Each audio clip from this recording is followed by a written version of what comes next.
Ok, pessoal, voltamos agora, dando continuidade à nossa programação do primeiro Congresso Norte-Nordeste Multidisciplinar sobre o Câncer.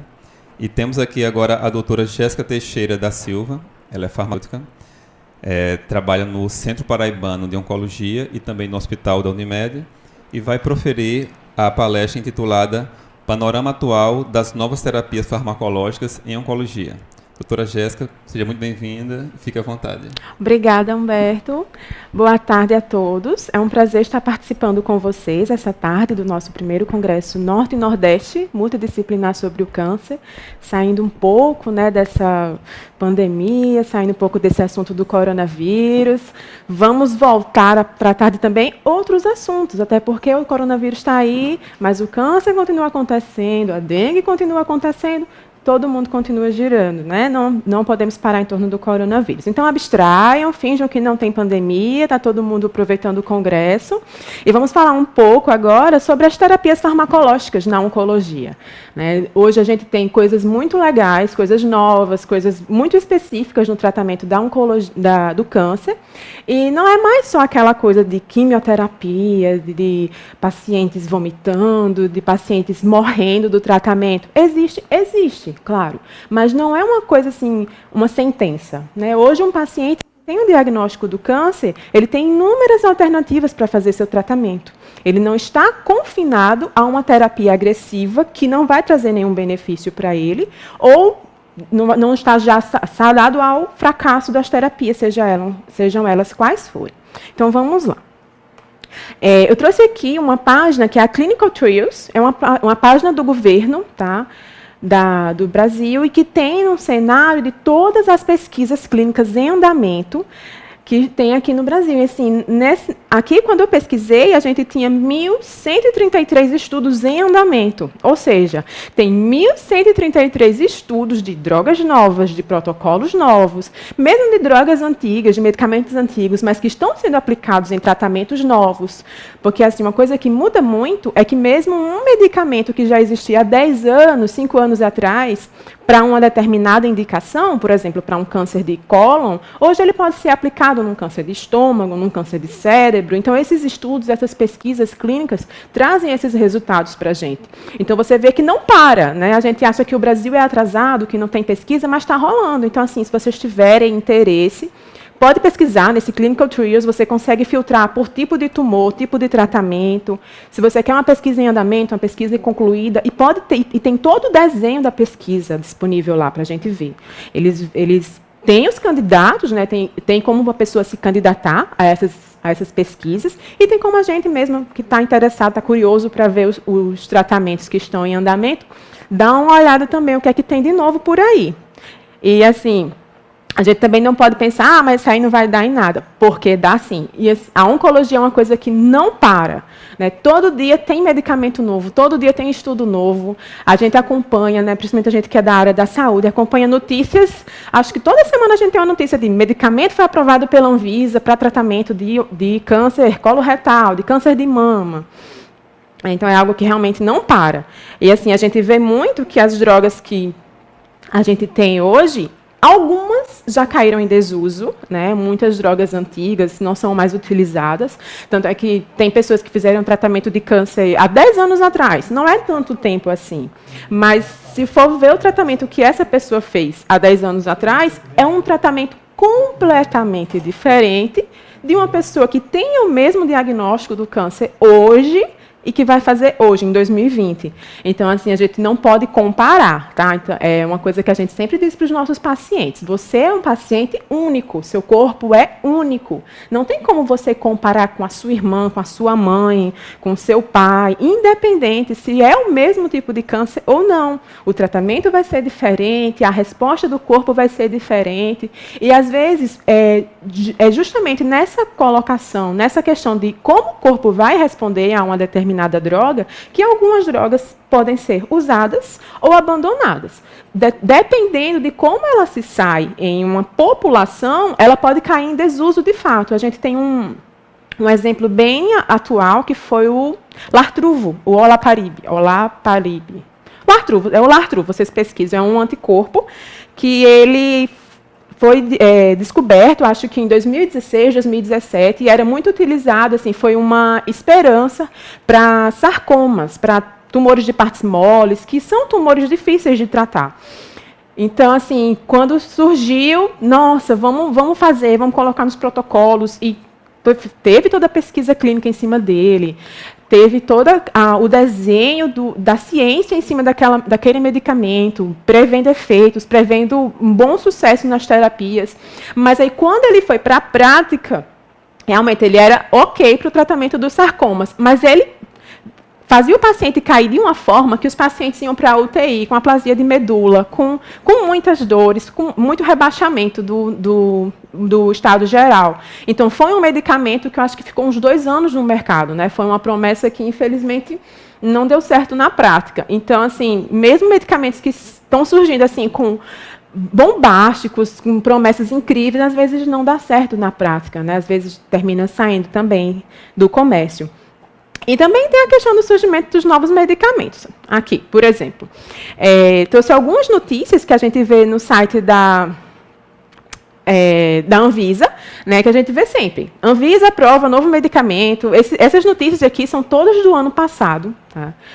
Como esse ano está todo mundo meio direcionado para essa questão do Covid-19, não temos tantas atualizações. Mas essas notícias são bem atuais, são a questão da aprovação do Opdivo, por exemplo, que é uma imunoterapia, né, a molécula é o nivolumab. Ele foi inicialmente aprovado pela FDA para tratamento de câncer de pulmão. E ano passado, a Anvisa aprovou ele também para o tratamento de melanoma. Hoje é uma das principais linhas de tratamento do melanoma que a gente tem.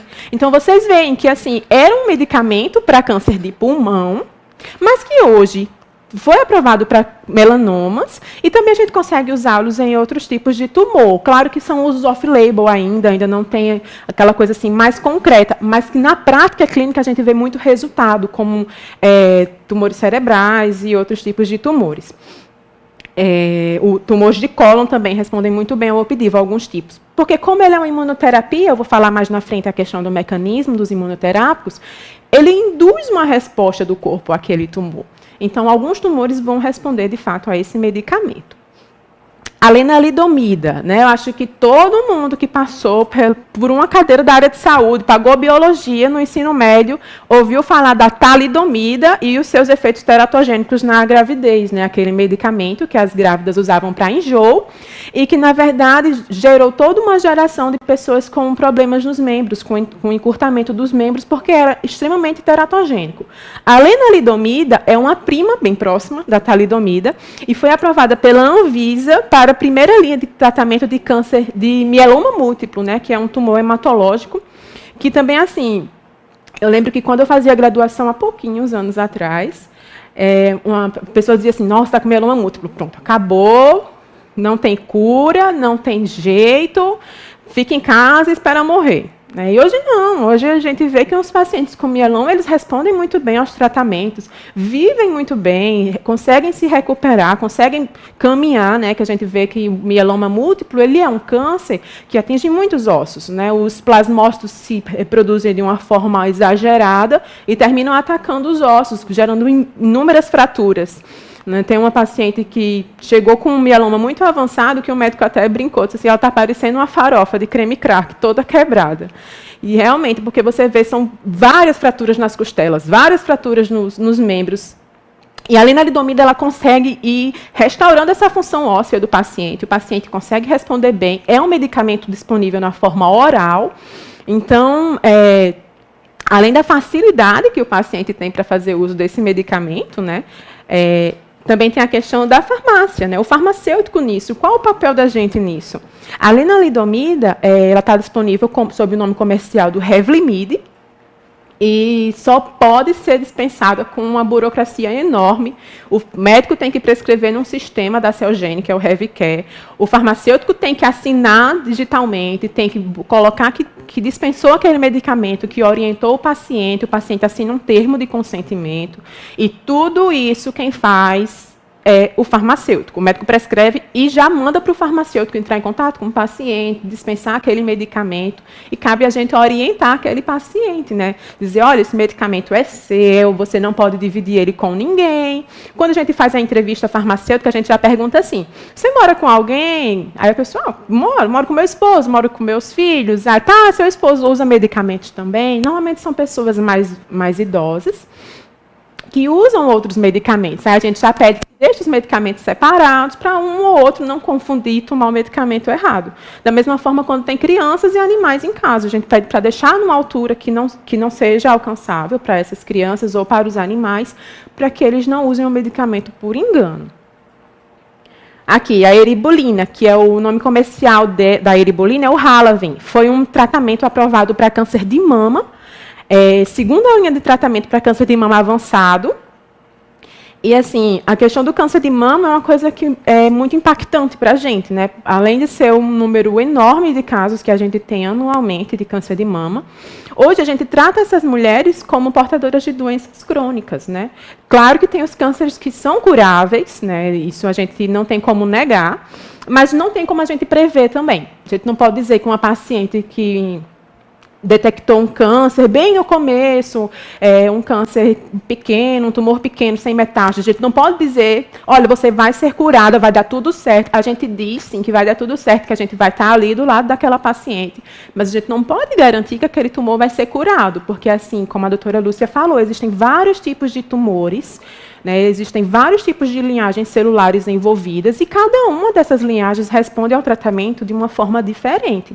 Do mesmo jeito que eu tenho pacientes que detectam um tumor com 3 centímetros, sem metástase, e morrem em 6 meses, eu tenho pacientes que detectam tumores com metástases ósseas, metástases viscerais, né, que são fígado, pulmão, e vivem 5 anos, 6 anos, 15 anos, 20 anos. Então, a gente não tem como prever. Tá? O câncer é uma doença completamente imprevisível. Por mais que a gente estude, que a gente se aprofunde, né, no assunto, quanto mais a gente vê na prática, mais a gente vê que a gente não sabe muita coisa, porque a gente não pode dizer nada. A gente não pode dizer que o paciente vai morrer, também a gente não pode dizer que o paciente vai ser curado. Claro que a gente sempre torce para que tudo dê certo, né? A eribulina ela foi lançada nesse sentido, em cânceres que já estão avançados, alguns com metástase, e já para a segunda linha do tratamento.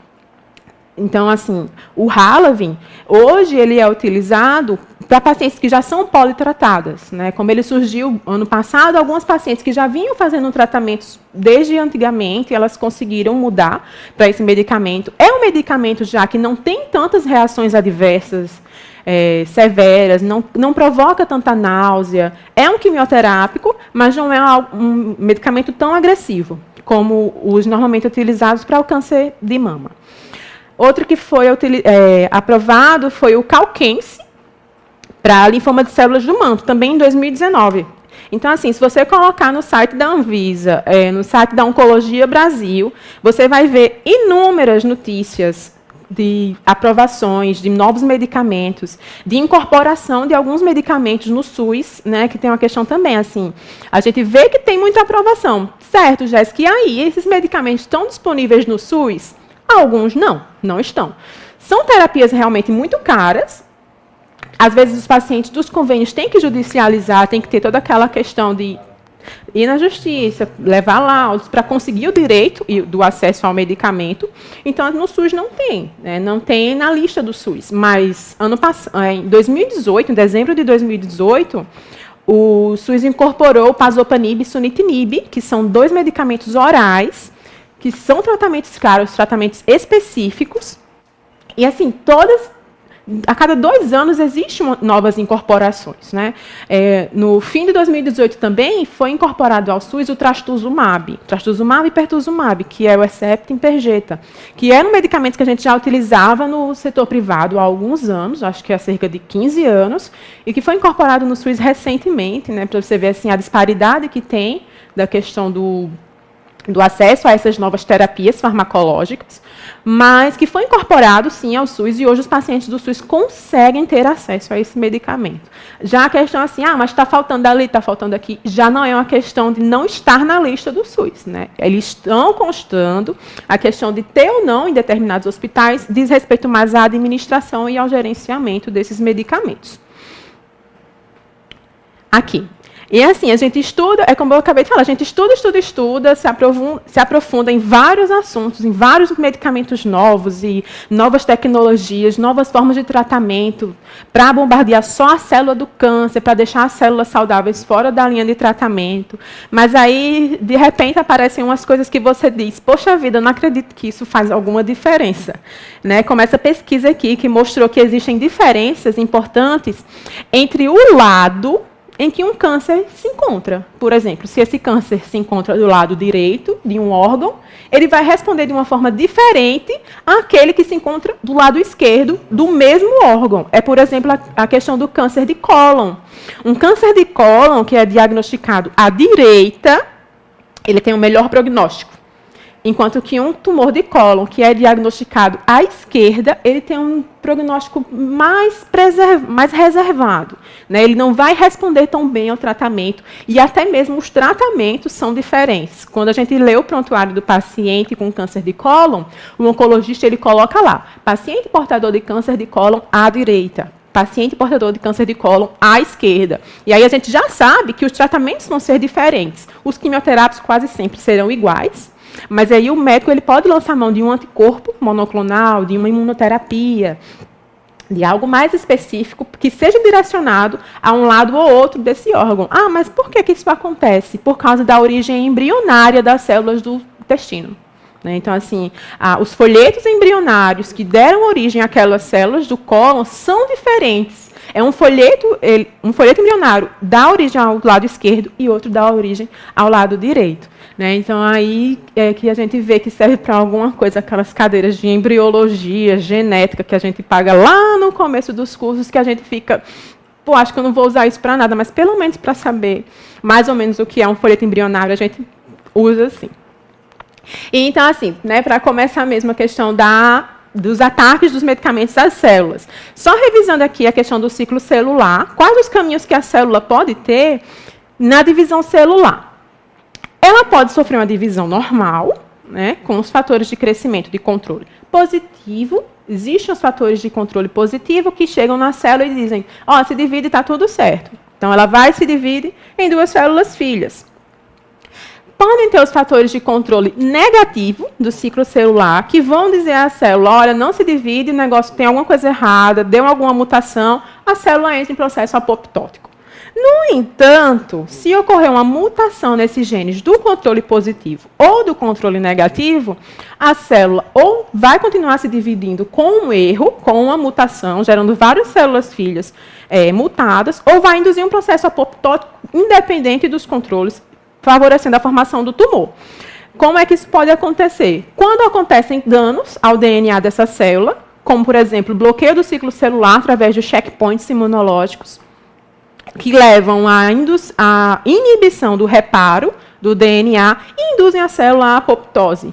Ou por proteínas ATMs que identificam a lesão do DNA e sinalizam para aquele genezinho lá, o P53, que ativam genes de reparo ao DNA. Então, se a gente tem uma mutação nessa proteína ATM, se a gente tem uma mutação nesse gene P53, a capacidade de reparo do DNA vai estar completamente prejudicada. Então, essa célula ela não vai conseguir se dividir em células filhas que são eficientes, que têm um DNA legal para conseguir propagar a função daquele órgão. Essa mensagem da célula doente vai se propagar, essa célula vai se dividir e aquele órgão vai começar a perder a função. Que é uma coisa assim que a gente às vezes demora um pouco a entender. Tá, mas se aquela célula, não a célula do intestino, ela está lá se dividindo.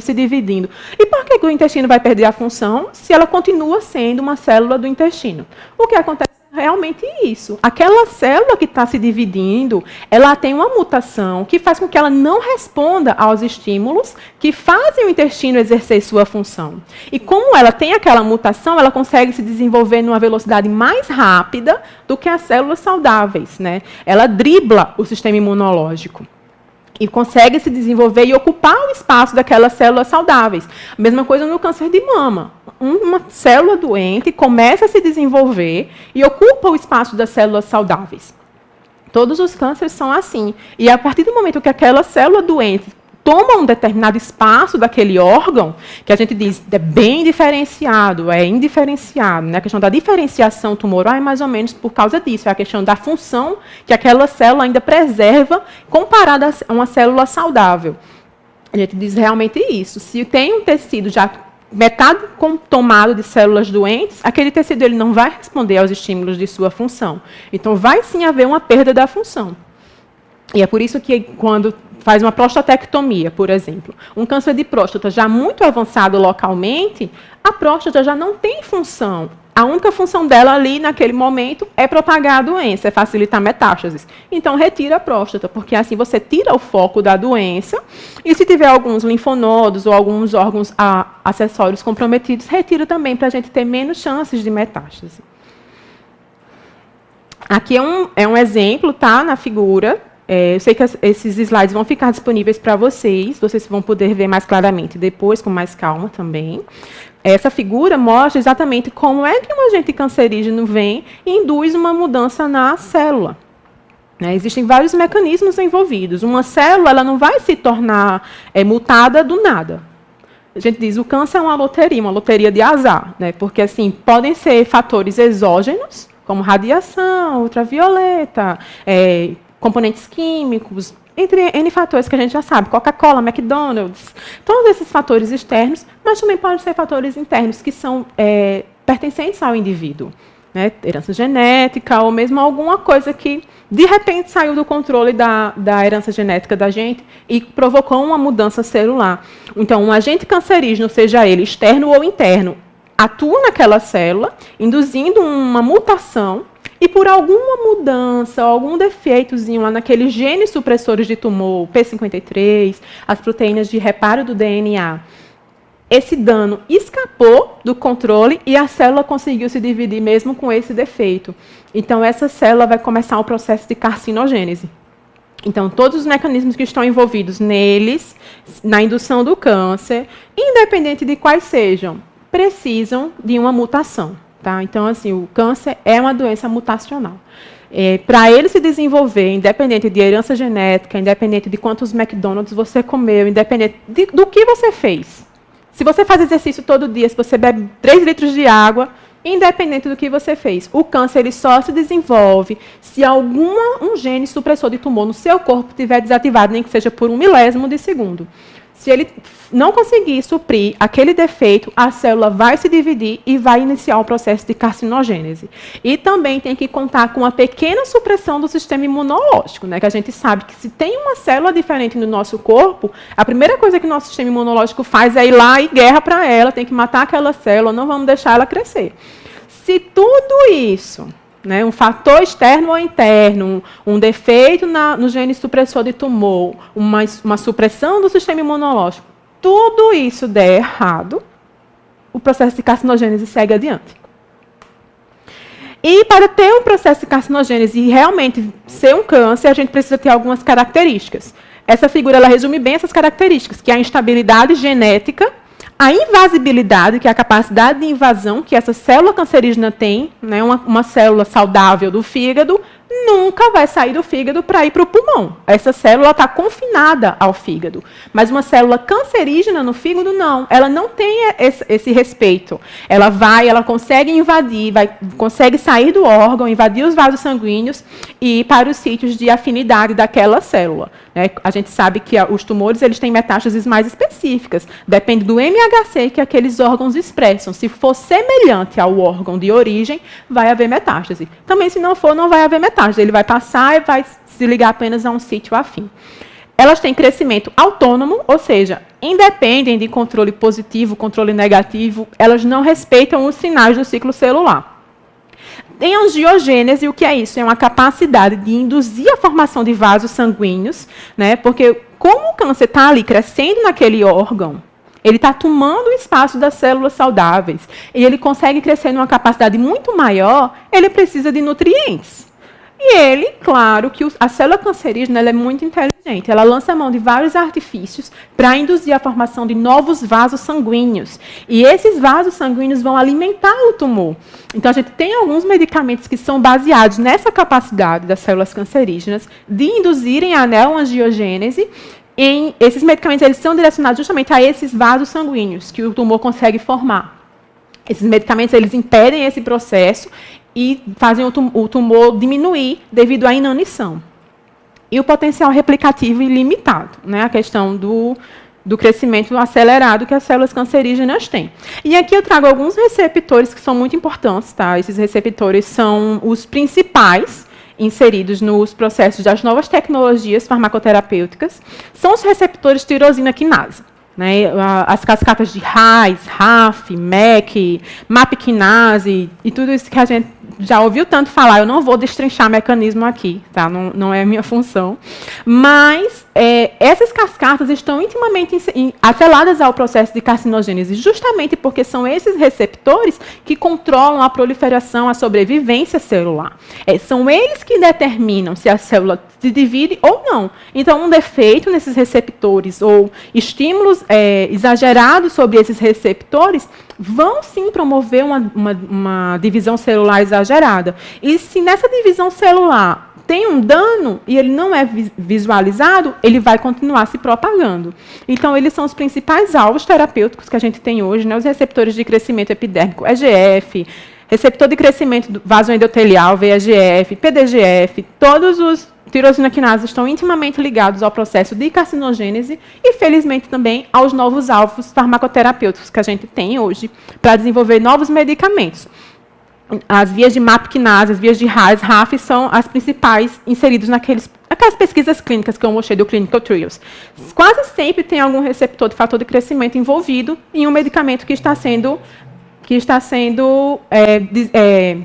descoberto, né, estudado. Aqui também tem a questão das ciclinas, né, que também são alvos moleculares para a ação dos fármacos. Então, assim, essa figura dos receptores tirosina quinase é onde a maioria dos medicamentos novos vai agir. Né, os quimioterápicos, de uma forma geral, eles agem mais a nível de ciclo celular de fase G2, fase M, naquelas fases do ciclo celular, e os novos medicamentos eles são mais direcionados aos receptores, de fato. Por isso que a gente tem medicamentos que agem de uma forma mais específica, mais direcionada. E são quase sempre receptores tirosina quinase. Aqui é como o processo de carcinogênese se desenvolve, tá? Ele precisa de todos aqueles componentes, ele precisa que haja um estímulo para induzir um dano à célula, ele precisa que a imunidade daquela pessoa que está lá com a célula seja suprimida, pelo menos por um instante, ou esteja baixa. Por isso que as pessoas dizem, tomar vitamina D protege contra o câncer. Na verdade, assim, gente, a gente deve ter uma rotina saudável, deve tomar suplementos quando necessário. Também não adianta a gente se automedicar de todas as vitaminas que tem na farmácia, né? A gente tem profissionais especializados para isso, para indicar os suplementos corretos, as vitaminas corretas, porque vitamina demais também causa câncer, né? Então, a gente não tem muito para onde correr. O que a gente pode, de fato, é manter essas nossas rotinas saudáveis e, assim, tentar sempre manter a imunidade ali, legal, praticando exercício, com alimentação saudável, porque a imunidade ela é crucial nesse processo. Se há um fator genético, se há uma supressão, se há um fator externo que causa a carcinogênese, mas a imunidade consegue identificar, o câncer ele não se desenvolve. Aquela célula morre antes que comece a se replicar. Mas se não acontecer isso, se tiver algum problema, alguma falha na supressão, na resposta imunológica, o câncer ele segue adiante, provocando o crescimento daquele tecido doente e destruição das células saudáveis, né? Porque também não é só a questão das células neoplásicas, elas conseguirem se replicar a um nível muito mais acelerado que as células saudáveis e tomarem o espaço. Mas elas também tomam os nutrientes, elas também sugam os sinais daquelas células, então elas vão fazer as células saudáveis morrerem. E aqui são vários mecanismos que podem estar envolvidos na resistência dos tumores, né? O que a gente tem muito hoje também é a questão de tumores resistentes. São tumores que a gente acha que não vai dar certo, vamos fazer uma quimioterapia mais branda, ou vamos fazer uma quimioterapia curativa, e aí aquele tumor começa a não responder, e um comportamento totalmente inesperado. Aí, normalmente, os médicos pedem exames de vários marcadores, que é uma coisa bem interessante também para a gente saber. Aqueles receptores lá, os tirosina quinase, eles são os principais marcadores que os médicos pedem. K-RAS mutado, P53, RAS, vários marcadores estão inseridos naquela figura lá dos receptores tirosina quinase. Então, esses marcadores vão mostrar se aquela célula tem ou não algum tipo de resistência. Por exemplo, quais os tipos de resistência que a gente pode ter? Pode ter aquelas bombas de efluxo, né, que do jeito que a droga entra, elas lançam a droga de volta, então a droga não consegue fazer sua função na célula. Alterações em alvos moleculares. Como assim?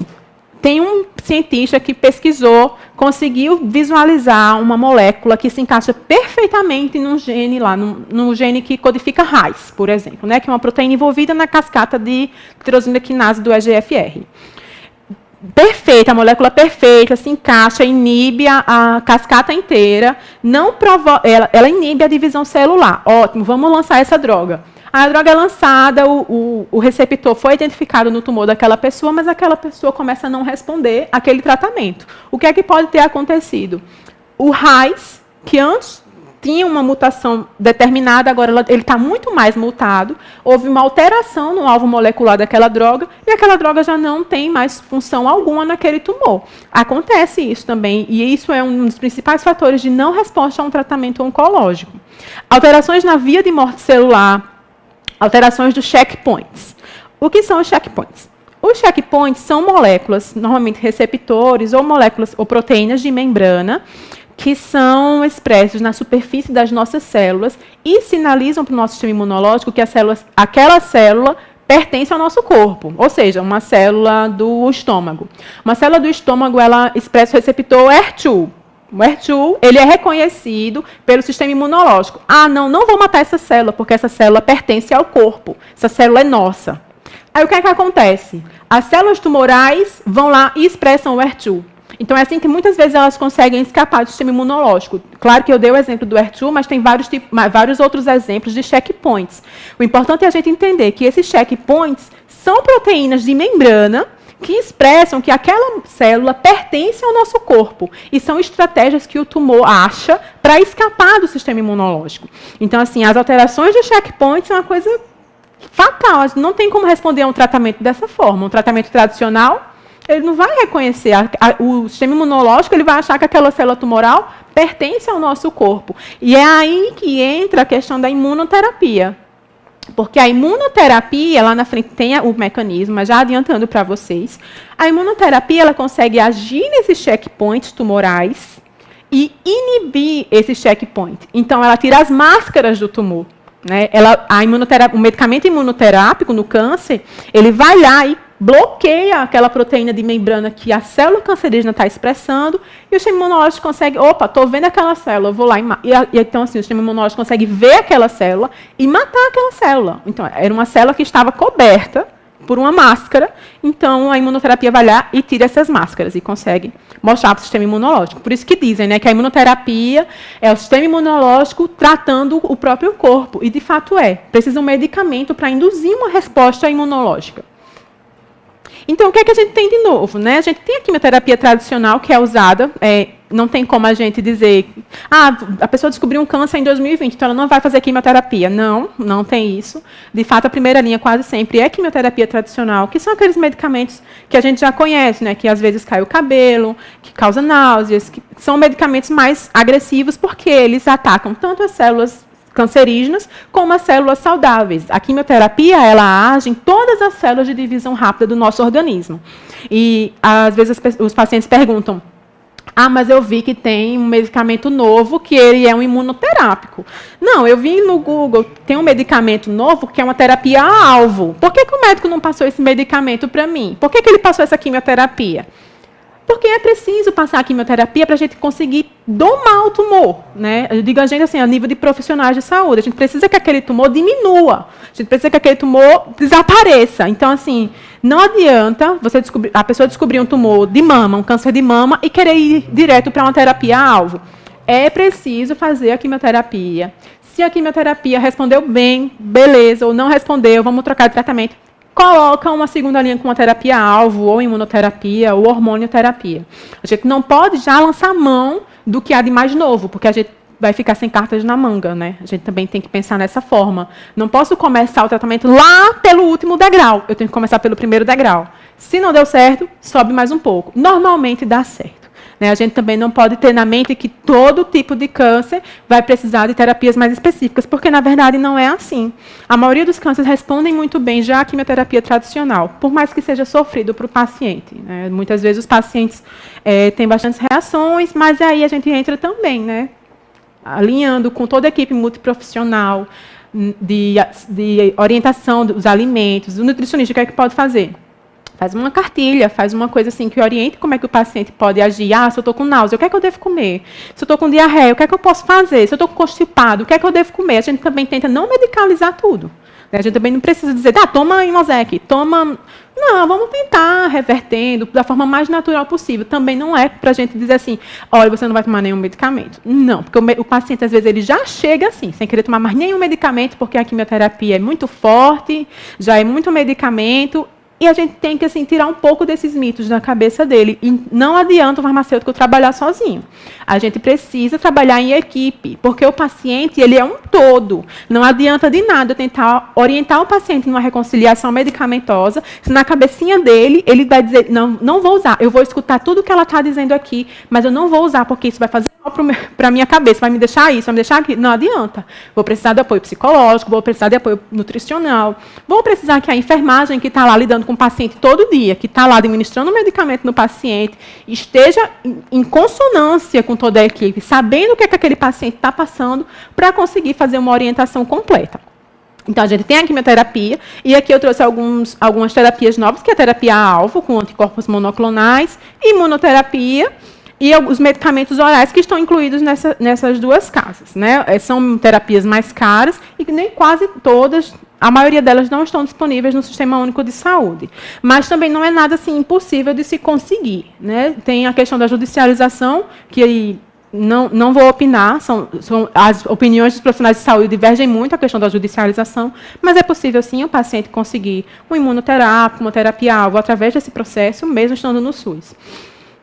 Então, assim, qual é o cenário que a gente tem hoje? A gente tem alterações de protocolos antigos, medicamentos que eram utilizados em parelhas com outros medicamentos, hoje não são mais, são usados isolados, são usados para diferentes tipos de tumores.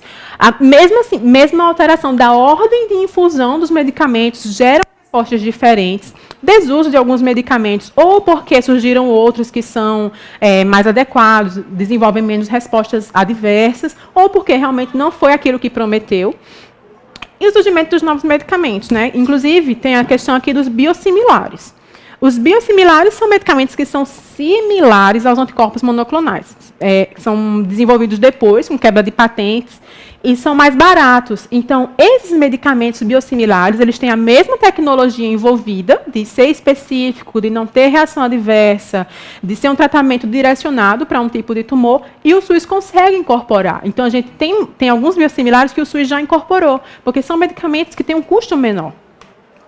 Então, o que é que acontece? Como é que a gente vai saber o que usar em qual tratamento? Nós, farmacêuticos, nós profissionais de uma forma geral, profissionais não médicos, não vamos prescrever. De forma alguma, a gente não prescreve um tratamento oncológico. A gente vai entender o que é que aquele tratamento que foi prescrito para o paciente vai causar no corpo dele. A gente vai entender o que é que aquele paciente vai sentir, como aquele medicamento vai agir, porque a gente não pode subestimar. Tem paciente que chega sem saber nada, com a tela em branco para você pintar, e tem paciente que chega querendo saber qual é o mecanismo de ação do medicamento. Tem paciente que chega perguntando, e como é que eu vou saber que o câncer vai morrer e eu não vou morrer? Tem sentido a pergunta, porque se tem um medicamento ali no corpo dele que está matando uma célula tumoral, o que é que garante que, da mesma forma que ele mate o câncer, não mate o paciente também? Então, a gente tem que entender o que é que está acontecendo. E essa questão é muito assim...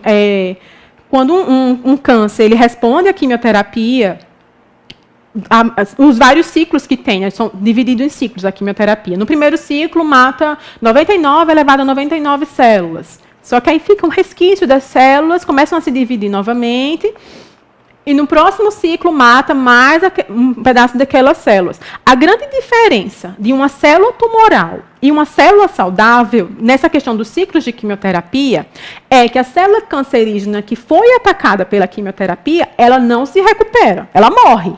né? O que a gente vai ter são as outras células mais jovens que não foram atacadas, a quimioterapia não conseguiu chegar até elas, então nos próximos ciclos essas células também vão morrer. Quando a célula saudável é atacada pela quimioterapia, ela vai sofrer um dano. Vai sofrer o mesmo dano que uma célula cancerígena. Mas onde é que está a diferença? Uma célula saudável, ela tem capacidade de reparo. Então, aquela célula saudável que foi atingida pela quimioterapia, ela vai conseguir se regenerar. Por isso que quando acaba o tratamento quimioterápico, o cabelinho começa a crescer, porque a célula está começando a se regenerar. Se o câncer conseguisse se regenerar, quando acabasse a quimioterapia, ele voltava. E não é sempre assim. Né? Não é assim que acontece. A célula cancerígena ela não tem capacidade de reparo. Então, no decorrer dos ciclos de quimioterapia, ela vai morrer e o câncer vai reduzir até sumir o tumor. Né? E as células saudáveis não, elas conseguem se reparar e conseguem manter o corpo vivo. Então, assim, às vezes a gente tem que mesmo que explicar isso para os pacientes, para que eles consigam entender que a quimioterapia não vai matá-los, né? Vai realmente matar o câncer e vai causar alguns transtornos, mas não vai chegar a matá-los. Então, assim, dependendo do tipo de gene que foi mutado no câncer, ele vai originar diferentes tipos de câncer, vai estar mais associado a alguns tipos de câncer, e a gente vai saber quais anticorpos, ou quais terapias-alvos, ou quais imunoterapias que vão ser mais indicadas para aquela doença. Por exemplo, a mutação do gene P53, né, que é uma coisa que a gente ouve muito falar, ela gera a síndrome de Li-Fraumeni. Essa síndrome ela é caracterizada pelo surgimento de vários tumores primários, na idade jovem, né, os pacientes mais jovens que têm câncer de mama, câncer de cólon, reto, esôfago, fígado, linfomas, leucemias. Ou seja, o P53 está envolvido em quase todos os tipos de tumores. E essa mutação ela é bem complicada de controlar, porque ela é intrínseca do indivíduo. Ela está no código genético daquele indivíduo. Então, normalmente, uma pessoa que tem uma mutação no gene P53, ela vai tender sempre a desenvolver tumores. Não quer dizer que ela vai morrer de câncer. Né? Também não quer dizer que ela vai ter cânceres que não vão responder ao tratamento. Não. Pode ser que ela sempre desenvolva tumores. A gente ouve falar, pessoa que teve câncer de próstata, câncer de cólon, câncer de bexiga. São vários cânceres diferentes. Cânceres primários diferentes, ou seja, que eles se originaram em sítios distintos. Não são metástases, são cânceres distintos. E são normalmente por causa de mutações no gene P53. Então, mutações de genes específicos geram cânceres específicos. E o que é que a gente precisa para dominar, para matar esses tipos de câncer? Precisamos de medicamentos que bloqueiem sinais que indicam como aquele câncer cresce e se divide, e também de medicamentos que liguem ou desliguem processos que resultem na morte natural das células. Para isso, eu preciso também que esses medicamentos liberem substâncias tóxicas especificamente nas células cancerosas, de forma que as células saudáveis estejam livres desse ataque. Então, a gente tem os anticorpos monoclonais, os medicamentos orais e os inibidores da angiogênese, que são todos medicamentos de terapia-alvo. Os anticorpos monoclonais, eles bloqueiam um alvo específico nas células cancerígenas e nos tecidos adjacentes, que é o microambiente tumoral, fornecendo substâncias tóxicas e podem ser administrados pela via endovenosa. Aqui eu trouxe um exemplo, que é o cetuximab, tá? O que a gente tem, o nome comercial dele é o Erbitux. Eu digo sempre o nome comercial porque é difícil a gente ver esses medicamentos sob o nome do princípio ativo, até porque a gente não tem genéricos, não tem biosimilares de todos eles. Então, quase sempre é pelos nomes comerciais mesmo. O Erbitux ele é um inibidor do fator de crescimento epidérmico, né, do receptor EGFR, e ele inibe a oncogênese da cascata RAS, né? A gente tem essa proteína, então, assim, essa proteína RAS, ela vai ser um dos primeiros marcadores que um médico que diagnostica o câncer de cólon vai pedir. Porque ele precisa saber se esse gene RAS está mutado ou se ele é selvagem. Como assim ele é selvagem? Ele é original, ele não tem nenhuma mutação, ele simplesmente desenvolveu um câncer aleatório. Mas que ele está ali na forma selvagem dele. Por quê? Por que isso? Qual a diferença? Porque o cetuximab, esse medicamento, esse anticorpo monoclonal, ele só vai agir no RAS que não está mutado. Esse anticorpo monoclonal, o Erbitux, ele vai ser ótimo para um câncer de cólon com RAS selvagem, mas não vai adiantar de nada num câncer de cólon com RAS mutado. E quase sempre os tumores do lado esquerdo do cólon têm um RAS mutado. Por isso que as respostas são quase sempre diferentes. Aqui é uma carcinogênese de uma célula do cólon, né, envolvendo um gene supressor de tumor que está modificado, que é o gene APC. Ele vai começar a induzir uma pequena mudança na diferenciação celular daquele órgão, gerando o que a gente já ouviu falar, todo mundo já ouviu falar, pólipos. Né? Para gerar um pólipo intestinal, é preciso, sim, ter uma mutação do gene de controle celular. Então, os pólipos, eles podem ter a cascata de Reis ativada. Vejam bem, eu não estou dizendo mutada, estou dizendo a cascata de Reis superativada, mesmo ela sendo lá na sua forma selvagem, sem nenhuma mutação. Dentro desses pólipos, com o Reis superativado, eu vou começar a ter um desenvolvimento do tumor.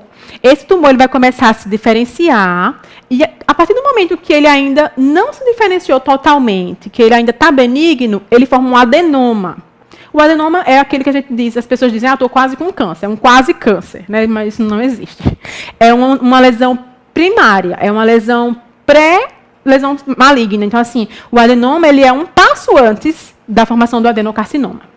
Então, o adenoma está lá diferenciado, saiu do pólipo, foi para o adenoma, o Reis continua superativado. Mas aí a gente envolve outra supressão, uma supressão do GNP53. Aí essa supressão do GNP53 não vai conseguir controlar, não vai conseguir reparar o DNA desse adenoma, ele vai continuar se multiplicando e formar um adenocarcinoma, formando assim uma lesão maligna do cólon.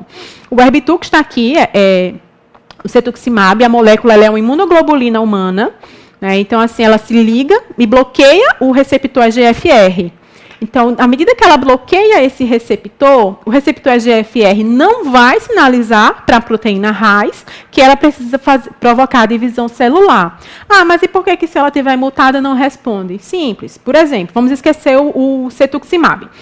O EGFR, quando ele é ativado por um fator de crescimento qualquer, ele ativa toda a cascata de Reis e toda a cascata downstream de crescimento celular. A Reis só é ativada se a GFR estiver ativado. Então, se a GFR estiver bloqueado, Reis não é ativada. Se Reis tiver uma mutação, ela vai ser ativada independente do EGFR estar ligado ou não com um ligante, com um fator de crescimento. Então, não adianta eu usar uma imunoglobulina humana super sofisticada, com uma tecnologia envolvida, para bloquear esse receptor, se o Reis vai estar ativado independente do receptor. É por isso que não vai responder em Reis mutado. Um câncer de cólon com Reis mutado, ele vai requerer outros tipos de estratégias. Por exemplo, um inibidor de angiogênese, para outros tipos de mecanismo de supressão tumoral. Aqui é a questão do trastuzumab e pertuzumab, tá? É muito usado no câncer de mama. É um câncer de mama que tem até um filme, Uma Chance para Viver, que foi da descoberta do trastuzumab, que a gente chama de Herceptin. O trastuzumab e o pertuzumab eu já trouxe só os nomes do princípio ativo, porque já estão no SUS. Então, é mais fácil a gente ouvir falar deles pelos nomes genéricos mesmo.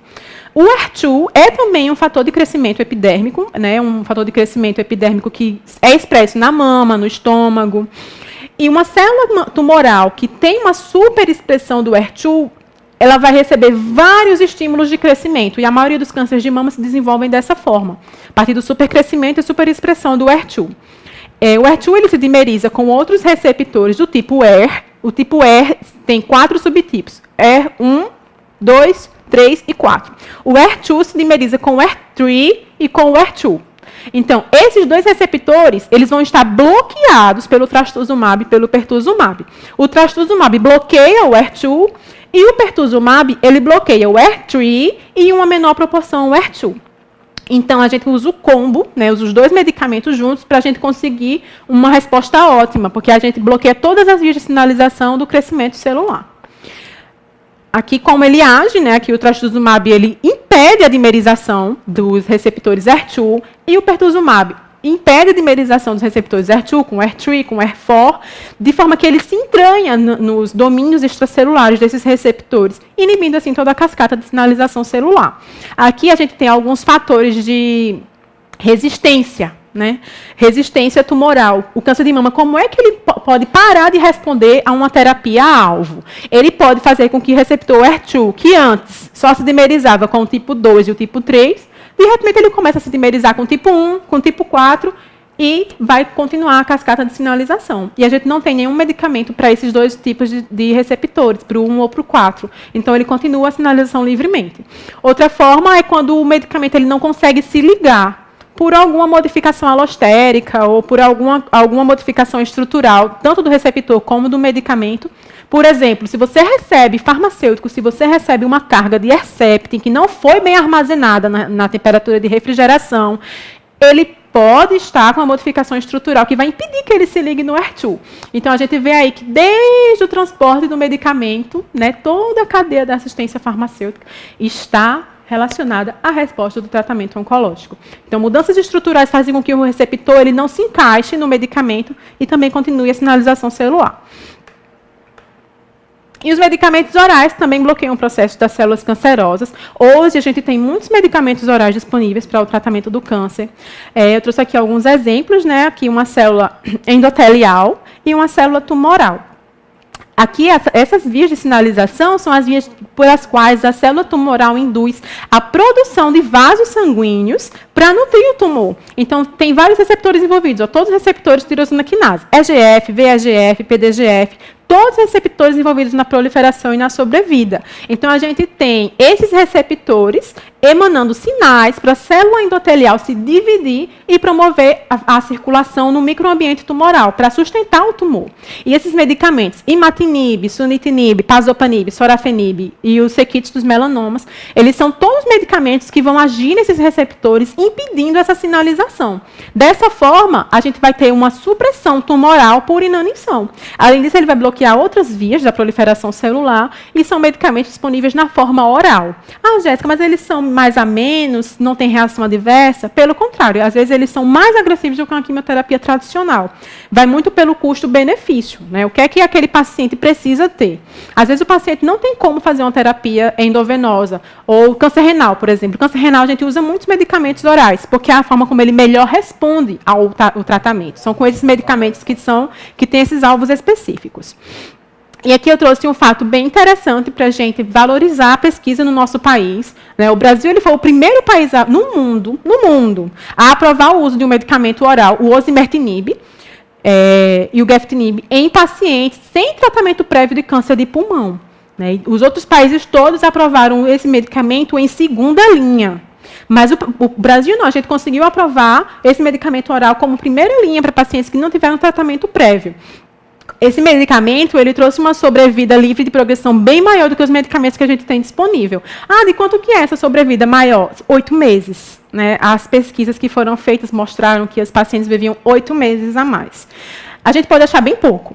A gente pode achar 8 meses não é nada, mas para um paciente que tem um diagnóstico de um câncer incurável, que ele não sabe se vai chegar até junho, 8 meses é muito tempo. E, além disso, assim, isso é o que mostram nos estudos. Como eu falei no começo, cada corpo é único. A gente tem paciente que responde em 3 meses de tratamento e o tumor some com esses medicamentos, com esse medicamento aqui, o geftinib.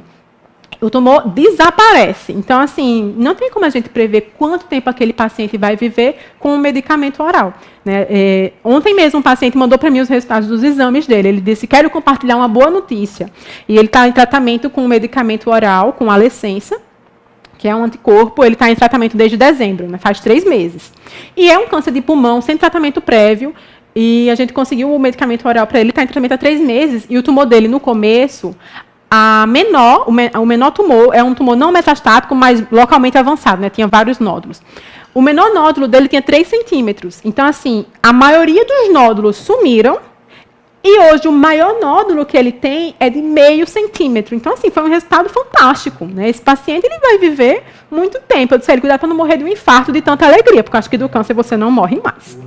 E aqui, como o lapatinib age, né, ele também inibe a dimerização dos receptores ER. E aqui eu trouxe, assim, mais a nível de curiosidade, que assim, os anticorpos monoclonais que são administrados via endovenosa, eles agem sempre na porção extracelular dos receptores ER, ou dos receptores de tirosina quinase.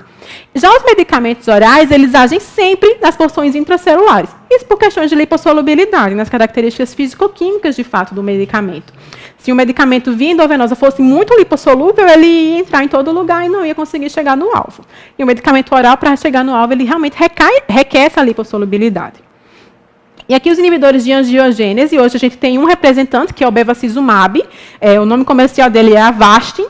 Ele é utilizado em vários tipos de tumor, justamente porque ele age bloqueando a formação dos vasos sanguíneos. Todo tumor precisa de vasos sanguíneos para continuar se dividindo. Então, o bevacizumab ele age em tumores cerebrais, tumores de mama, tumores de intestino, tumores de pulmão, sempre causando a inanição daquele tumor. O tumor ele reduz de tamanho por ausência dos nutrientes de proliferação. Aqui são os checkpoints, né? Questão da imunoterapia. A imunoterapia é o grande plus da oncologia hoje. Esses checkpoints são, como eu falei, são moléculas proteicas da membrana celular, e aqui tem alguns exemplos. A molécula CD28, a molécula CD80, os MHCs, TCRs, CTLA4, PDL1. E dependendo de qual checkpoint que a célula tumoral exibe, ela vai poder ter uma imunoterapia específica para isso. E como é que a gente vai saber? O médico oncologista vai pedir os marcadores tumorais, vai pedir os genes que estão envolvidos na proliferação daquele tumor. E a gente consegue ver um tumor de mama, por exemplo, com expressão de PDL1, 50% de expressão de PDL1. Então, cabe uma imunoterapia ali. Se ele não expressa nenhum desses checkpoints, não adianta fazer imunoterapia. Então, é por isso que nem todo tumor pode ser tratado com imunoterapia. Ele precisa ter um checkpoint provocando aquela divisão para que consiga responder a um imunoterápico. Por exemplo, inibidores de PD1 na célula tumoral. A gente tem o nivolumab, que é o Opdivo, pembrolizumab, Keytruda, digo sempre os nomes comerciais. Inibidores do CTLA4, ipilimumab, que é o Yervoy. Inibidores de PDL1, que aí já agem na célula tumoral de fato. O atezolizumab, que é o Tecentriq, e o durvalumab. O atezolizumab, o Tecentriq, ele é utilizado em câncer de mama. Antigamente, há uns 2 anos atrás, os cânceres de mama triplo negativo, que são aqueles que não respondem a estrógeno, não respondem à progesterona e não têm expressão de HER2 ativada, triplo negativo, eles não tinham nenhum tratamento específico direcionado para eles. Hoje a gente já tem a questão da quimioterapia, né? Quando não responde à quimioterapia, a gente consegue lançar mão da imunoterapia. Até 2 anos atrás, essas pacientes que não respondiam à quimioterapia, elas não tinham nenhuma outra opção de tratamento. E hoje já tem a questão da imunoterapia. Aqui é como um inibidor do PDL1 age, né? Ele age bloqueando a sinalização do PDL1 com PD1 da célula tumoral e na célula T ativada. Então, se ele bloqueia o receptor PDL, se ele bloqueia a molécula PDL1, o receptor PD1 na célula T não vai reconhecer aquela célula tumoral como própria. Aquela célula é estranha, então ele vai conseguir matar aquela célula. E aqui a questão do atezolizumab, como eu estava falando, o Tecentriq. Né? Uma mutação no gene P53 é muito envolvida na questão dos cânceres de mama triplo negativo, que são os cânceres que não têm receptor de estrógeno, não têm receptor de progesterona e não tem nem não tem o HER2 superativado. É um câncer que surgiu na roda da sorte, ou na roda do azar. É um câncer de mama que dá em pacientes muito jovens, em pacientes sem histórico de doenças, de comorbidades. É um câncer realmente bem aleatório. E esse medicamento, o Tecentriq, ele hoje foi aprovado já para uso no Brasil, como imunoterapia direcionada a esses tipos de câncer. É um tratamento específico para essas pessoas, né, para essas mulheres. Eu digo mulheres porque esse tipo de câncer normalmente só dá em mulheres. Esse tipo, né, não estou dizendo que câncer de mama só dá em mulheres, mas esses tipos normalmente são em mulheres. E o atezolizumab, aqui foi quando a Anvisa aprovou ele para uso aqui para gente, né, para mulheres com triplo negativo, e aqui tem a aprovação, foi de maio. Então, assim, do ano passado para cá, essas pacientes têm uma nova chance, né? Elas têm uma outra alternativa. Ele foi indicado para tratamento de pacientes com câncer de mama triplo negativo. Agora você já sabe que triplo negativo é porque ele não tem nenhum dos receptores. Localmente avançado, irressecável ou metastático em pacientes cujos tumores apresentam expressão de PDL1. Também não adianta se for um câncer triplo negativo e que não tenha expressão do PDL1, porque aí a imunoterapia não vai servir. E que não receberam terapia sistêmica prévia, ou seja, esse medicamento ele já foi aprovado para a primeira linha do tratamento. O que a gente tem na prática clínica hoje são os médicos combinando a quimioterapia tradicional, com os citotóxicos, com o atezolizumab. Já está acontecendo. Então, assim, os pacientes que têm um diagnóstico de câncer de mama triplo negativo e que vê-se que tem a expressão do PDL1 na divisão celular daquele câncer, elas já começam um tratamento com a quimioterapia e o Tecentriq, porque a gente consegue sanar todas as vias de divisão celular e consegue curar aquele tumor. E aqui, só para finalizar, tá, a questão dos medicamentos biosimilares. O medicamento biosimilar, ele vai ser um medicamento biológico, né, que ele é produzido a partir do isolamento de uma célula, de uma proteína específica, de uma proteína específica que codifica outra proteína. Essa proteína específica, esse gene específico, ele vai ser inserido como se fosse um plasmídio em uma célula viva, uma bactéria, um fungo, enfim. Ou mesmo uma célula, tem o rituximab, que é o Mabtera, que é um anticorpo usado para leucemias, cânceres hematológicos. Ele é feito em células de útero de rata. Então, esse gene que codifica a proteína do rituximab, por exemplo, vai ser inserido na célula do útero da rata. Essa célula do útero da rata vai começar a se dividir e replicar esse gene. Então, a gente vai ter uma produção em massa dessa proteína, de uma forma biosimilar à síntese que foi feita inicialmente. Então, esses anticorpos, dessa forma, a gente consegue produzir anticorpos monoclonais, hormônios, fatores de crescimento e fatores sanguíneos. Esses medicamentos, a gente não pode dizer que eles são genéricos, tá? Os biosimilares, eles são semelhantes ao medicamento original. Por que isso? Um medicamento biológico, ele nunca vai ser igual ao outro, mesmo que ele seja do mesmo lote, porque envolve reprodução de células vivas. Então, a reprodução biológica, ela não vai mimetizar, não vai resultar no mesmo produto. Por mais que sejam semelhantes, que tenham a mesma ação, vai ter sim alguma diferença. Nível de resultado é o mesmo resultado. Todas as pesquisas mostram isso. Eles se tornam uma alternativa econômica, porque dispensam estudos caros, né, são produzidos a partir da quebra de patentes e garantem o acesso do SUS. Então, assim, é muito importante a questão dos biosimilares. Aqui tem a questão do primeiro biosimilar a ser registrado no Brasil, que foi o bevacizumab. E infelizmente, no mundo inteiro, a gente só tem 20 biosimilares e no Brasil a gente tem 7. Então, assim, é uma pesquisa ainda muito no começo. Né? A gente tem alguns medicamentos muito importantes, já como biosimilar, a gente tem o trastuzumab, tem o rituximab, tem o bevacizumab, mas ainda falta um pouco para a gente conseguir alcançar o patamar do mundo, que é de 20, mas a pesquisa não para. Né? A pesquisa continua. E, assim, existem ainda muitas lacunas para a questão do câncer, assim, de como a gente trata, de como que as pessoas respondem. Não é algo que a gente pode prever, independente do que a gente saiba sobre P53, sobre imunoterapia. É algo que não tem como a gente prever. Tá? Existem N fatores envolvidos nisso. Aqui tem um medicamento, são medicamentos novos, medicamentos lançados há um ano atrás, que são inibidores de ciclinas. Esses medicamentos, eles inibem a divisão celular a partir da inibição da ciclina envolvida no ciclo celular. São medicamentos para o câncer de mama receptor de hormônios positivo, tá? São os ciclibes, palbociclib, ribociclib, abemaciclib. A gente tem hoje o Ibrance, o Kisqali, que são medicamentos mais caros, bem mais caros, eu acho que chega a uns R$30 mil a caixa com 21 comprimidos. Por aí. São terapias muito caras e que a paciente faz uso até a progressão do tumor. Então, assim, ela pode ficar 5 anos usando esse medicamento. Tem boa resposta? Tem. Algumas pacientes respondem muito bem. Enquanto que outras não. Outras pacientes, infelizmente, quando vão tratar com o Ibrance, com o palbociclib, elas já têm algumas terapias, já passaram por muitas terapias. E, assim, faz 6 meses de tratamento e o câncer progride como se não estivesse fazendo nenhum tipo de tratamento. Mas aí a gente lança mão de outras estratégias. Né? E, assim, eu até trouxe aqui a questão daquele paciente que usou as células T-CAR do ano passado, né, que foi uma sensação, aquele paciente que estava com linfoma já em estado terminal, não tinha nenhuma terapia, nenhuma alternativa, e foi feita uma imunoterapia nele, e ele conseguiu reagir e ficou curado da doença. Aí, como é que foi feito isso?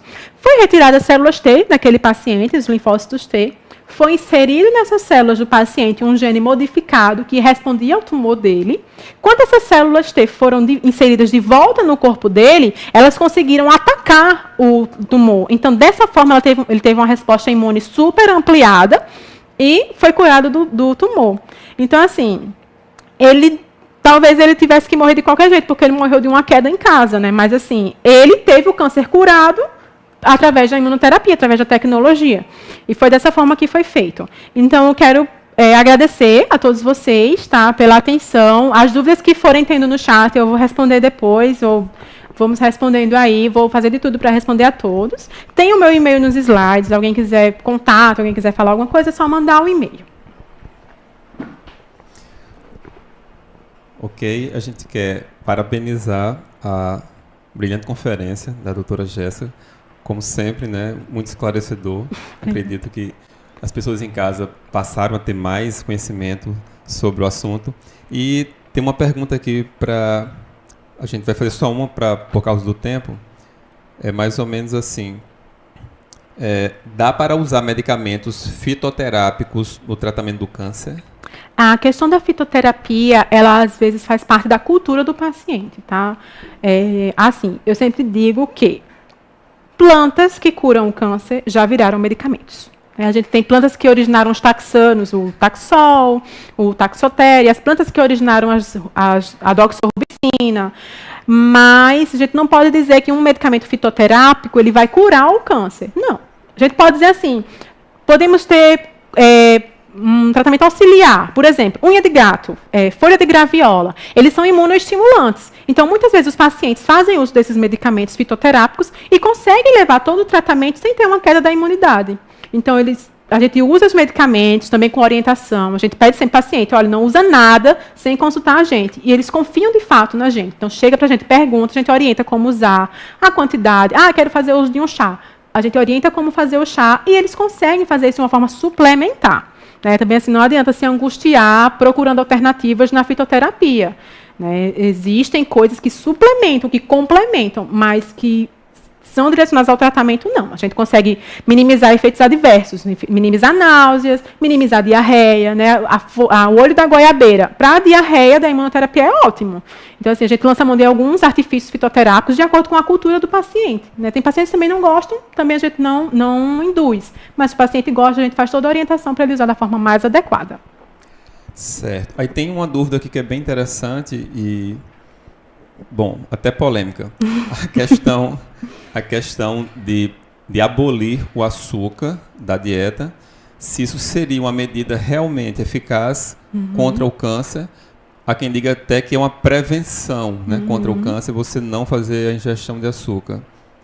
A questão do açúcar é um mito, tá? Assim, dizer que o açúcar alimenta o câncer é mito. O que acontece? A história do açúcar surgiu da questão da obesidade. Os pacientes obesos, eles têm, de fato, maior tendência a desenvolver tumores, mas são por N motivos, porque, assim, desregulou muita coisa.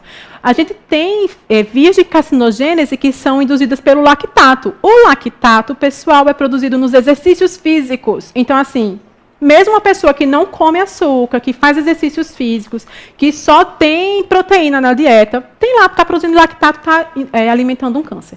Então, assim, como eu falei, existem vários fatores envolvidos para surgir um câncer. E o açúcar não faz cócegas, a gente indica, de fato, as nutricionistas que trabalham comigo indicam que reduza, como em qualquer alimentação. A alimentação de um paciente com câncer é uma alimentação saudável. Não é necessário abolir o açúcar. Porque, assim, existem várias vias que o câncer consegue alimentos, nutrientes, independente de ter açúcar ou não na dieta. Ok. Doutora, muito obrigado mesmo, mais uma vez. Brilhante conferência. E a gente volta daqui a um minutinho com a terapeuta ocupacional, que vai proferir uma palestra muito interessante para a gente. Obrigada.